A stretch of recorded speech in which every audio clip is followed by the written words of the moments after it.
Hello guys, आज के इस वीडियो में आपके लिए टॉप 60 क्वेश्चन लेकर के आया हूं, जो कि इस वीडियो में हम टोटल 60 क्वेश्चंस को देखेंगे, जो कि आरआरबी ग्रुप डी एग्जाम के लिए वेरी इंपॉर्टेंट होगा। आप लोग इस वीडियो को ध्यान से देखिएगा और 60 क्वेश्चन में से आप कितने क्वेश्चन का आंसर पहले से जानते हैं कॉमेंट कीजिएगा वीडियो के एंड में, जिससे कि आप देख पाएंगे कि आपकी तैयारी किस तरह से चल रही है। तो फिर वीडियो को शुरू करते हैं। इस वीडियो में आपका पहला सवाल है, पृथ्वी के चारों ओर घूमने वाले ग्रहों की कुल संख्या कितनी है। देखिए, पृथ्वी के चारों ओर घूमने वाले ग्रहों की जो कुल संख्या है, इनमें से हो जाएगा 8। ऑप्शन नंबर बी बिल्कुल सही जवाब रहेगा। 8 ग्रहों की टोटल संख्या है पृथ्वी के चारों ओर घूमने वाले ग्रह। चलिए नेक्स्ट क्वेश्चन, सूर्य का प्रकाश धरती तक पहुंचने के लिए कितना मिनट का समय लगता है। देखिए, सूर्य का प्रकाश जो है पृथ्वी तक पहुंचने के लिए टोटल 10 मिनट का समय लगता है। ऑप्शन नंबर डी आपका बिल्कुल सही जवाब हो जाएगा, 10 मिनट। चलिए नेक्स्ट क्वेश्चन, अंतरिक्ष में कुल कितने तारा मंडल है। बताइए कि अंतरिक्ष में तारा मंडलों की संख्या कितनी है। आपके ऑप्शंस में 87, 88, 89 या फिर 90। तो ऑप्शन नंबर सी बिल्कुल सही जवाब रहेगा, 89 तारामंडल की कुल संख्या है अंतरिक्ष में। चलिए अगला सवाल है, पार्थिव ग्रहों की कुल संख्या कितनी है। दोस्तों, पार्थिव ग्रहों की कुल संख्या पूछी गई है, तो इनमें से हो जाएगा ऑप्शन नंबर बी 4। पार्थिव ग्रहों की कुल संख्या जो है 4 है। चलिए नेक्स्ट क्वेश्चन, सौर प्रणाली की खोज किसने की थी। दोस्तों, सौर प्रणाली की खोजकर्ता इनमें से हो जाएंगे कोपरनिकस। ऑप्शन नंबर सी बिल्कुल सही जवाब रहेगा, कोपरनिकस, जिन्होंने सौर प्रणाली की खोज की थी। चलिए नेक्स्ट क्वेश्चन, किस ग्रह को पृथ्वी का बहन कहते हैं। देखिए, पृथ्वी का बहन जो है इनमें से कही जाती है शुक्र। ऑप्शन नंबर बी बिल्कुल सही जवाब रहेगा, शुक्र ग्रह को कहते हैं पृथ्वी का बहन। चलिए नेक्स्ट क्वेश्चन, किस ग्रह को शाम का तारा कहते हैं। दोस्तों, शाम की तारा जो है इनमें से कही जाती है शुक्र ग्रह। ऑप्शन नंबर बी बिल्कुल सही जवाब रहेगा। जनरल साइंस से रिलेटेड क्वेश्चन है, जो कि वेरी इंपॉर्टेंट है। वीडियो को ध्यान से देखिएगा। अगला सवाल है, सबसे चमकीला ग्रह कौन सा है। दोस्तों, सबसे चमकीला ग्रह जो है इनमें से हो जाएगा शुक्र ग्रह। ऑप्शन नंबर बी बिल्कुल सही जवाब रहेगा, सबसे चमकीला ग्रह शुक्र ग्रह है। चलिए नेक्स्ट क्वेश्चन, सूर्य तथा पृथ्वी के निकटम ग्रह कौन सा है। देखिए, सूर्य और पृथ्वी के सबसे निकटम ग्रह इनमें से कौन कौन से हैं। तो यह ग्रह हो जाएगा बुध तथा शुक्र। ऑप्शन नंबर ए बिल्कुल सही जवाब रहेगा, बुध और शुक्र, जो कि पृथ्वी, सूर्य तथा पृथ्वी के निकटम ग्रह है। चलिए अगला सवाल है, यूरोपवास किस ग्रह की पूजा देवी के स्वरूप करते हैं। देखिए, यूरोपवासी जो है इनमें से कौन सी ग्रह के पूजा देवी के रूप में करते हैं। तो यह ग्रह हो जाएगा शुक्र ग्रह। ऑप्शन नंबर ए बिल्कुल सही जवाब रहेगा, शुक्र ग्रह की पूजा करते हैं।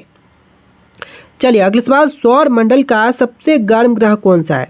तो इनमें से सौर मंडल में जो सबसे गर्म ग्रह है, यह ग्रह हो जाएगा शुक्र ग्रह। ऑप्शन नंबर ए बिल्कुल सही जवाब रहेगा, शुक्र ग्रह। जो भी क्वेश्चंस पूछे जा रहे हैं सभी के सभी आरआरबी ग्रुप डी एग्जाम के लिए वेरी इंपॉर्टेंट है। वीडियो को ध्यान से देखिएगा। देखिए, क्वेश्चन नंबर 12 है, सूर्य के रासायनिक मिश्रण में हाइड्रोजन का प्रतिशत कितना है। सूर्य के रासायनिक मिश्रण में हाइड्रोजन का प्रतिशत की संख्या जो है 71% हो जाएगा। ऑप्शन नंबर ए बिल्कुल सही जवाब रहेगा, 71%। चलिए नेक्स्ट क्वेश्चन नंबर 13, बौद्ध नक्षत्र में एक वर्ष में कितने दिनों की संख्या होती है।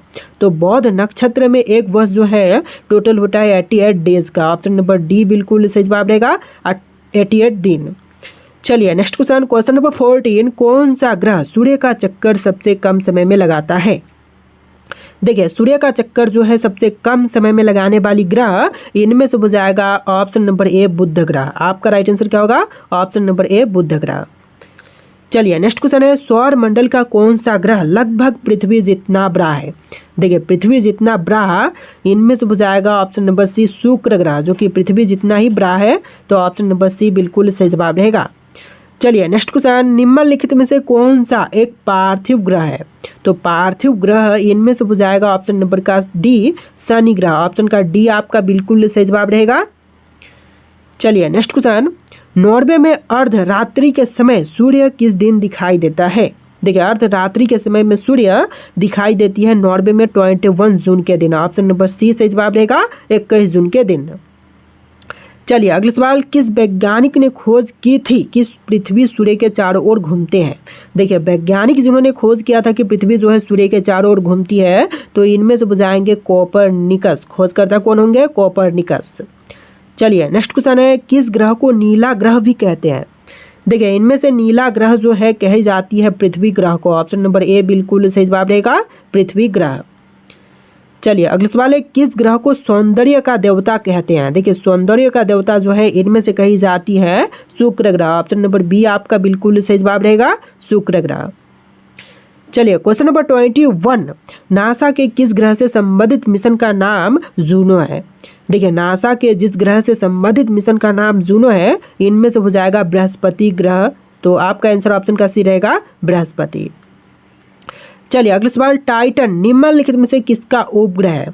तो टाइटन की बात करें तो इनमें से उपग्रह हो जाएगा शनि ग्रह का। ऑप्शन नंबर बी बिल्कुल सही जवाब रहेगा, शनि ग्रह का।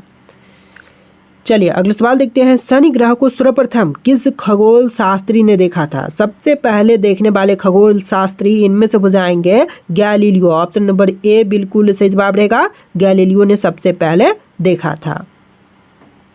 तो देखिए आपका अगला सवाल है, शनि ग्रह के चारों ओर पाए जाने वाले वलयों की संख्या कितनी है? दोस्तों शनि ग्रह के चारों ओर पाए जाने वाले वलयों की टोटल संख्या जो है इनमें से हो जाएगा 7। ऑप्शन का बी बिल्कुल सही जवाब रहेगा, 7। चलिए नेक्स्ट क्वेश्चन नंबर 25, कौन सा ग्रह प्रकाश को उत्सर्जित करता है? बृहस्पति, शुक्र, यूरेनस या फिर वरुण?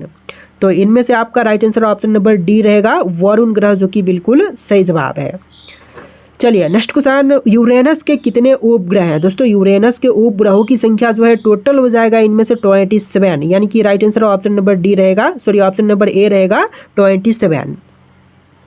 चलिए नेक्स्ट क्वेश्चन है, यूरेनस सूर्य के चारों ओर एक चक्कर कितने वर्षों में लगाता है? देखिए यूरेनस जो है सूर्य के चारों ओर एक चक्कर लगाने में टोटल 84 वर्ष का समय लेती है। ऑप्शन नंबर सी आपका बिल्कुल सही जवाब रहेगा। चलिए अगला सवाल है, सी ऑफ ट्रैंक्विलिटी कहाँ पर स्थित है? दोस्तों सी ऑफ ट्रैंक्विलिटी जो है यह है पृथ्वी पर। ऑप्शन नंबर ए बिल्कुल सही जवाब रहेगा, पृथ्वी पर।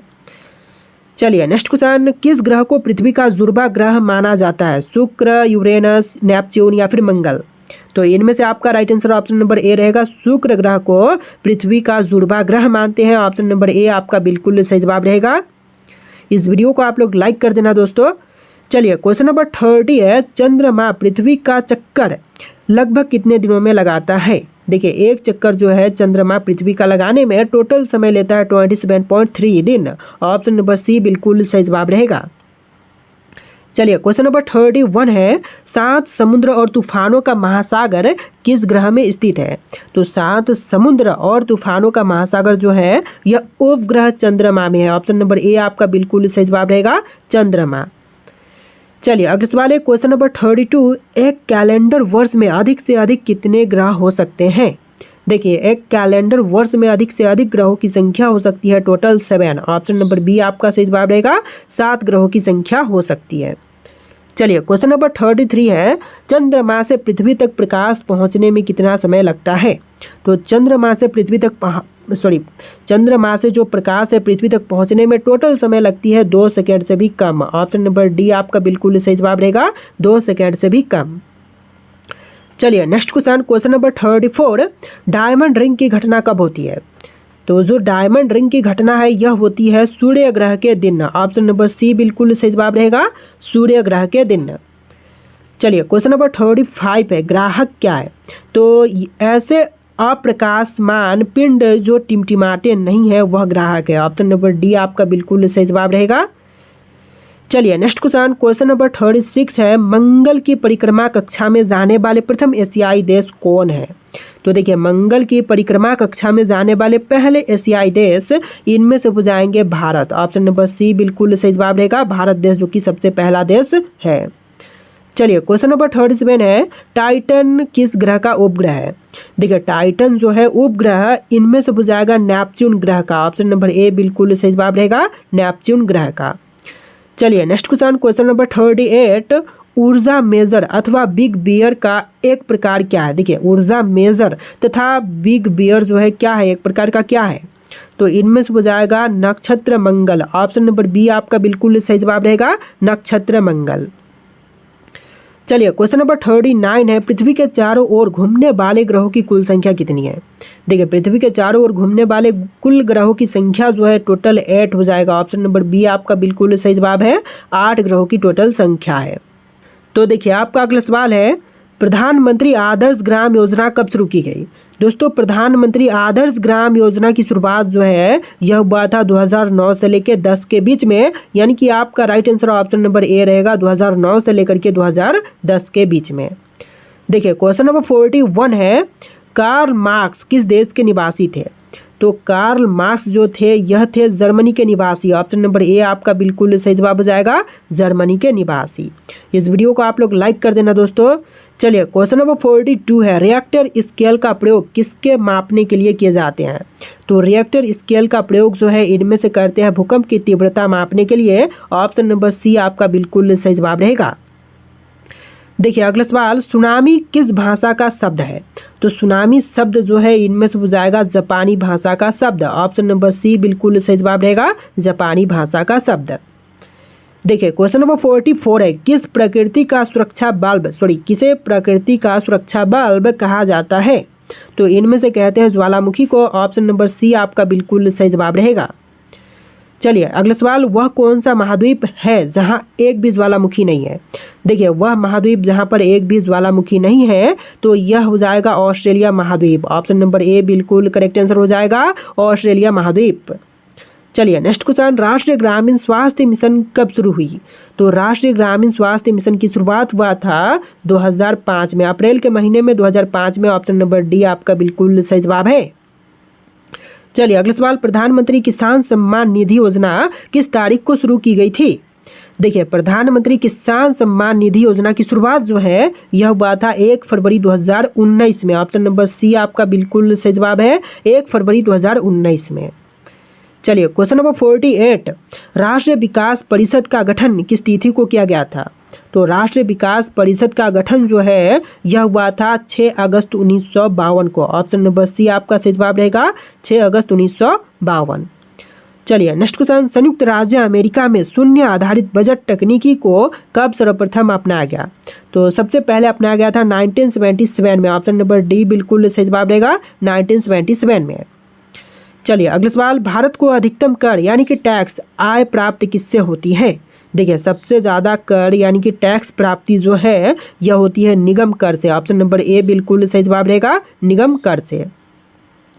चलिए अगला सवाल, योजना आयोग द्वारा अब तक कितनी वार्षिक योजनाएं बनाई जा चुकी है? देखिए योजना आयोग के द्वारा जो है अब तक टोटल वार्षिक योजनाएं बनाई जा चुकी है 7। ऑप्शन नंबर सी बिल्कुल सही जवाब रहेगा, 7। चलिए नेक्स्ट क्वेश्चन, पांचवी पंचवर्षीय योजना का मूल उद्देश्य क्या था? तो पांचवी पंचवर्षीय योजना का जो मूल उद्देश्य था इनमें से हो जाएगा गरीबी हटाना। ऑप्शन नंबर ए बिल्कुल करेक्ट आंसर हो जाएगा, गरीबी हटाना। चलिए अगला सवाल, इंडिया मल्टी एक्टिविटी फंड्स की स्थापना कब की गई थी? तो इंडिया मल्टी एक्टिविटी फंड्स की स्थापना जो है यह हुआ था 1996 में। ऑप्शन नंबर बी आपका बिल्कुल सही जवाब रहेगा, 1996 में। चलिए अगला सवाल, वेल्थ ऑफ नेशंस पुस्तक के लेखक कौन है? दोस्तों वेल्थ ऑफ नेशंस पुस्तक के लेखक जो है इनमें से हो जाएंगे Adam Smith. Option number A आपका बिल्कुल सही जवाब रहेगा, एडम स्मिथ। चलिए अगला सवाल है, भारत के भारत के शहरों को गंदी वस्ती रहित बनाने के लिए कौन सी योजना शुरू की गई थी? तो यह योजना शुरुआत की गई थी option number C Rajiv Awas Yojana. Option का सी आपका बिल्कुल सही जवाब रहेगा। चलिए अगला सवाल, अग्निवल्य सर्कल ऑफ फायर किसे कहा जाता है?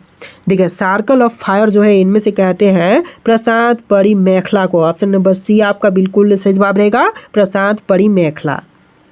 चलिए नेक्स्ट क्वेश्चन, विश्व का सबसे ऊंचा ज्वालामुखी पर्वत कोटोपैक्सी कहाँ पर स्थित है? तो विश्व में सबसे ऊंची ज्वालामुखी पर्वत है कोटोपैक्सी और यह स्थित है इक्वेडोर में। ऑप्शन नंबर सी आपका सही जवाब रहेगा, इक्वेडोर में। नोट कीजिएगा आप कितने क्वेश्चन का आंसर पहले से जानते हैं। देखिए अगला सवाल है, हिमालय की उत्पत्ति किस भूसंति से हुई है? तो हिमालय की उत्पत्ति जो है यह हुआ है तेथिस से। ऑप्शन नंबर ए बिल्कुल सही जवाब रहेगा, तेथिस से। तो देखिए आपका अगला सवाल है, निम्न में से कौन सी पर्वत श्रृंखला विश्व में सबसे बड़ी है? तो विश्व की सबसे बड़ी पर्वत श्रृंखला इनमें से हो जाएगा एंडीज। ऑप्शन नंबर बी आपका बिल्कुल सही जवाब रहेगा, एंडीज, जो कि बिल्कुल सही जवाब है। चलिए अगला सवाल है, वायु में नाइट्रोजन का प्रतिशत कितना होता है? देखिए वायु में नाइट्रोजन का जो कुल प्रतिशत है कितनी है? 94%, 0.03% या फिर 78.03% या फिर 85.02%। इनमें से कोई एक राइट आंसर है जो कि आपको कमेंट करना है। ये लास्ट क्वेश्चन आपके लिए टेस्ट है। टोटल इस वीडियो में 60+ क्वेश्चन थे। आप कितने क्वेश्चन का आंसर पहले से जानते थे कमेंट कीजिएगा। और आरआरबी ग्रुप डी एग्जाम के लिए वेरी इंपॉर्टेंट क्वेश्चन थे सभी के सभी। तो आप लोग वीडियो को ध्यान से देख के वीडियो को लाइक करके चैनल को सब्सक्राइब कर लीजिएगा और कितने क्वेश्चन का आंसर आप पहले से जानते थे कमेंट कीजिएगा। चलिए फिर मिलते हैं एक नए वीडियो में।